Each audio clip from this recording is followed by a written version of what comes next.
Olá, meu amigo, minha amiga, sejam bem-vindos a mais um Portal do José. Hoje para o encontro com algumas características diferentes das que normalmente eu faço aqui com vocês, porque hoje eu vou trazer alguns fatos que são muito reveladores e que ajudam a que nós compreendamos melhor por que num conflito que está acontecendo lá no Oriente Médio, nós temos a extrema-direita aqui no nosso país, pessoas que, do ponto de vista da política tradicional, funcionam como uma espécie da escória, o resto do resto da política. Pessoas que estão posicionadas na extrema-direita. O que liga essas pessoas à causa de Netanyahu? Eu não gosto nem de dizer que seria a causa de Israel, que é uma questão mais extensa para a gente analisar, é um conflito que já vem por outras razões, por outras circunstâncias. Mas por que o pior da política brasileira está colada e tentando justificar tudo aquilo que está acontecendo lá do outro lado do mundo, pelo olhar das pessoas do mundo civilizado, de uma forma absolutamente inaceitável?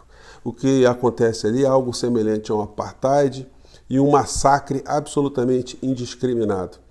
E também por que o presidente da República, o presidente Lula, ele não demonstra uma ação concreta ou uma série de ações concretas contra os seus principais difamadores?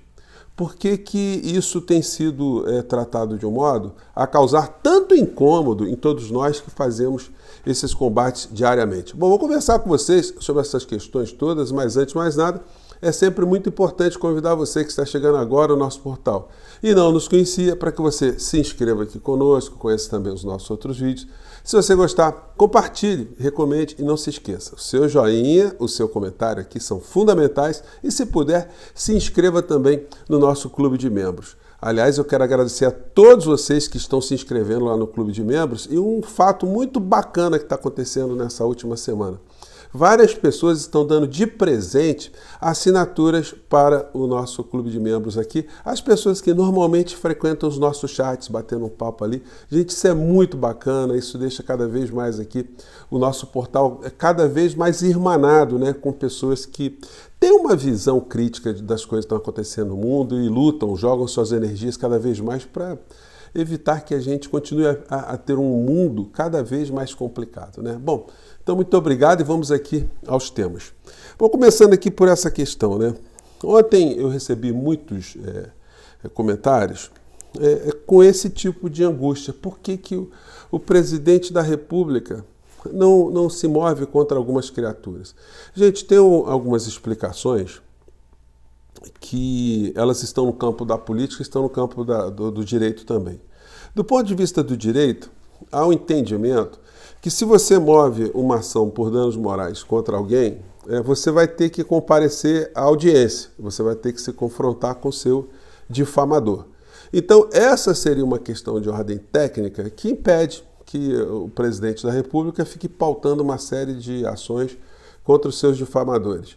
Essa é uma visão que eu discordo completamente. Eu acho que não dá para deixar passar em brancas nuvens esse cogumelo, né, que vai crescendo, esse polvo de muitos tentáculos, que vão o tempo todo martelando um discurso de ódio, um discurso de preconceito, um discurso ofensivo, e é porque sem nenhum tipo de contestação também não se resolve o problema. Então tem se adotado uma posição de ignorar esse tipo de situação. Existem mecanismos no meio jurídico de se enfrentar essas questões. O presidente da República ele tem a seu lado a Advocacia Geral da União. Essas pessoas têm que estudar fórmulas para poder enfrentar essa questão. Bom, isso é um aspecto jurídico que eu entendo ser contornável. Uma outra questão é a questão política. Quando um presidente da República ele move uma ação contra uma criatura dessas, um difamador, quanto mais, ele acaba sendo, nesse aspecto, né, um trampolim para uma figura que às vezes não é tão conhecida e acaba ganhando um foco político. Bom, são visões. Eu mantenho aqui a ideia de que não se pode deixar esse tipo de situação o tempo todo ser martelado na sociedade. Essas pessoas têm que ter algum tipo de contenção no que elas estão fazendo. Por outro lado, nós temos vários desses personagens que estão implicados lá em processos no Supremo Tribunal Federal. E, enfim, no momento em que os inquéritos forem concluídos, nós vamos ver qual será o posicionamento da Procuradoria-Geral da República em relação a esses personagens. Eu tenho mostrado aqui para vocês que essa é uma questão vital. Se o Procurador-Geral da República não se movimenta, de fato, a gente fica numa situação de inércia total em relação a quem praticou o crime ou crimes, como foi o caso da época que o senhor Augusto Aras estava à frente da Procuradoria-Geral da República. Então, a minha intensidade maior aqui no que eu falo com vocês é no sentido de provocar a Procuradoria-Geral da República para que cumpra o seu papel republicano. E com relação ao presidente Lula, compete a nós aqui o tempo todo ficar levantando essas questões. Vai deixar barato?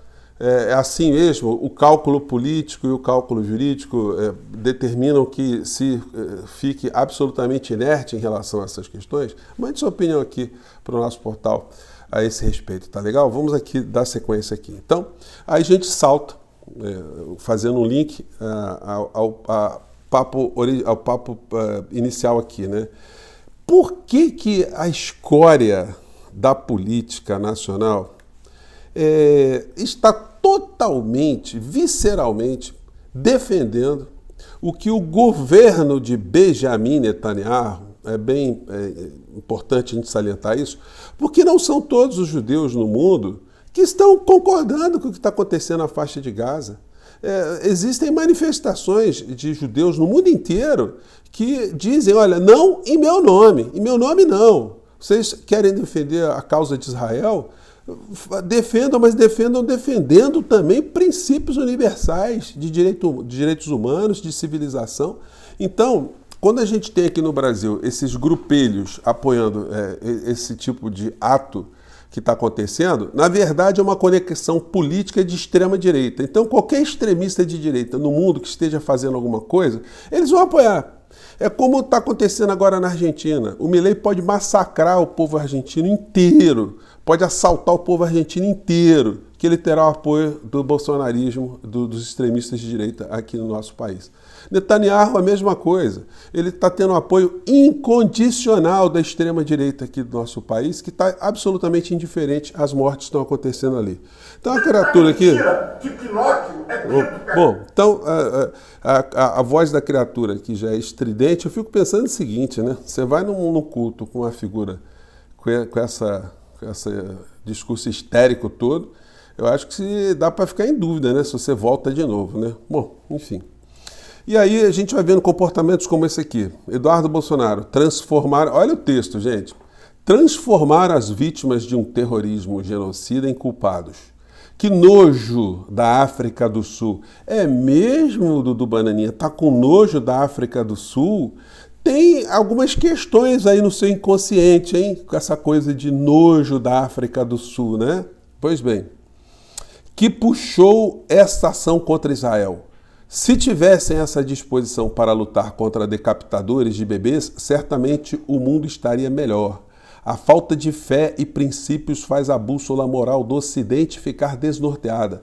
Força Israel. Na verdade, ele quer dizer força Netanyahu, né? Força genocida, força criminoso, porque é isso que o senhor Benjamin Netanyahu é. E aí, um dos extremistas aqui, o senhor Gustavo Gayer, coloca aqui um vídeo, né, dele, aqui com espaço aqui para o Benjamin Netanyahu, onde ele coloca as coisas que os extremistas aqui reproduzem, né? A hipocrisia da África do Sul é impressionante. Onde estava a África do Sul quando milhões de pessoas foram assassinadas na Síria e no Iêmen? E nas mãos de quem? E aí, gente, nada como a gente ter gente que conhece história, que acompanha situações muito de perto, né? Bom, o jornal de Israel, o Haaretz, ele, há alguns anos atrás, essa matéria aqui é de 2020, junho de 2020, fazia a seguinte abordagem: de Trump, Breitbart e Bannon, com amor e teorias da conspiração. Conheça o novo assessor de mídia de Netanyahu. Aaron Klein, do Breitbart, usará sua experiência do Trump World para acelerar a deterioração do discurso político de Israel. O primeiro-ministro Benjamin Netanyahu contratou oficialmente o jornalista e escritor de direita Aaron Klein como seu novo consultor estratégico de comunicação. Quer dizer, um cara que foi um sócio de Steve Bannon, que espalha essas sementes de ultradireita mundo afora, com um propósito que eu tenho sempre salientado aqui com vocês. Qual é o objetivo da extrema-direita no mundo inteiro? É mudar a sua sociedade? É provocar alguma coisa chamada justiça social? Eles querem atacar algum problema que esteja atingindo seres humanos? Não. Na verdade, todos eles querem ser conservadores. Conservar as instituições, conservar aquilo que já está aí. Ou seja, todas as injustiças, elas se perpetram na cabeça dessas pessoas para todo sempre. Hoje tem uma coluna da Dorit Harazin, no Globo, muito interessante, né, que conecta esses assuntos todos. Diz aqui o texto dela. Aya existe. Netanyahu jamais conseguirá pagar o dano moral, político, diplomático e histórico sofrido na Corte Internacional. Esse é o legado do Netanyahu. Ele está deixando os judeus do mundo inteiro com essa suspeição de estarem apoiando verdadeiras coisas desumanas, né? E aí o texto da Dorit lembra aqui uma situação muito interessante que eu sublinhei para comentar aqui com vocês. Deixa eu botar aqui para baixo. Bom, diz ela aqui, tinham em comum a revolta contra opressores que se ajudavam mutuamente. Ela está falando de um momento em que o Estado de Israel apoiava a África do Sul, né? Agora o senhor Benjamin Netanyahu está esquecendo disso, né? Que Israel e a África do Sul foram muito unidos, mas foram unidos no momento que a África do Sul implantava o apartheid. No momento que a África do Sul praticava uma série de situações, o governo da África do Sul, contra a maioria da população negra na África do Sul. Diz aqui a Dorit Harazin. O jornalista Tony Caron, nascido na África do Sul, sionista na juventude e atual produtor da Al Jazeera, lembra seus tempos de militância anti-apartheid na cidade do Cabo. Em artigo recente escreveu: muitos de nós ficamos horrorizados quando, em 1976, Israel recebeu a visita oficial do primeiro-ministro sul-africano John Vorster, nazista convicto que trabalhou numa organização paramilitar ligada à Bewart, Serviço de Inteligência Militar de Hitler. A venda de armas de Israel para a África do Sul era segredo de polichinelo, assim como assistência israelense à força de regime, à força de defesa do regime de Boer, né? E aí eu peguei aqui, resgatei aqui a matéria no The Guardian, né? Da época, né? Irmãos de armas, o pacto secreto de Israel com Pretória. E aí tem uma foto aqui que tem o primeiro-ministro da África do Sul, o John Vorster, o festejado primeiro-ministro de Israel, Isaac Rabin, e Menachem Begin, e Moshe Dayan. Então, quer dizer, o regime estava ali, a gente não sabe, que tem uma imagem também que eu resgatei. Eu dei uma pesquisada aqui, eu não consegui ver nenhum pronunciamento do governo de Israel. Aqui é a visita do John Vorster, né? Lá em Israel, sendo cortejado aqui, em pleno regime do apartheid na África do Sul, né? Então, gente, quando a gente vê essa gente toda da extrema-direita se posicionando ao lado da suposta causa de Israel, que no caso é a ação de Netanyahu, a gente tem que dizer para os nossos amigos judeus, né? Olha, vocês estão muito mal parados. Quem está defendendo algum tipo de causa que vocês têm uma sensibilidade muito grande, são as pessoas que fazem o pior da história política no nosso país, foram os responsáveis diretos por um genocídio que nós tivemos aqui no nosso país, e essas pessoas não têm uma coisa que você que está preocupado com isso tudo deve ter, chamada empatia e humanidade. Então, nessa causa aí, é bom você ficar muito atento com essa gente que está defendendo essas coisas, porque você pode estar aí defendendo a coisa mais errada do planeta, né? E como disse a Dorit, a mancha contra Israel, contra o que está sendo feito ali, essa já está cravada moralmente. Não se tem muita perspectiva de uma alteração concreta nas coisas que estão acontecendo ali, mas pelo menos já essa condenação moral.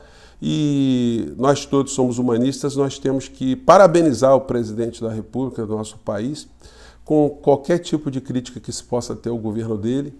Nesse momento, a posição histórica foi a posição a favor da civilização contra a barbárie, né? Eu fico por aqui, gente. Mande seu comentário. Um grande abraço, a gente volta mais tarde. Tchau!